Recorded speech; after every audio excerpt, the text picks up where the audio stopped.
hello सांग मने तो मुई आज सकालू सकालू काम रू आसी जेनता घर के तो मोर अर्धांगिनी कहसी कि आस तुम स्किन केयर टे करवा बोले करे और मत एटा कलाटा काना जे बुआ लगे देसी इतार ना परे चारकोल तो मुई कहसी एटा केनता चारकोल रे जे कलिया कलिया दिसছে बोले तो मोर अर्धांगिनी तमे नहीं जानो एटा आनो मुई टिके लगे देमी बोलसी तो मत एटा पूरा पेंटिंग कला बागे से क्रिस बागे को जेबा जेनता भारण जे क्रिस का गाना सुनेगा क्रिस का गाना हेंदा टाइप रो तो मते भी हेंदा टाइप रो फील ला तो एटा से चारकोल जेनता कि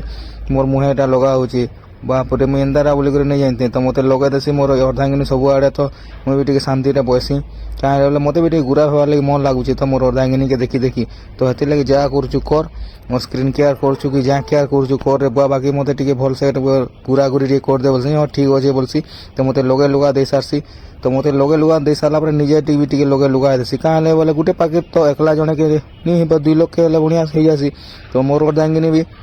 तार मुआ से होली खेलला बागिर कलर बागी कला बागिर निजे एका करी हेसी तो ठीक अच्छे जहाँ हो मोर एतकी सेवा करूचे तो भल है तो आम 2 लोग रेडी रुड़ा आसू और मोर माजी कहसी क्रिस का गाना सुनेगा क्रिस का गाना मोर माजी हाँ यस बोलছে ना जहाँ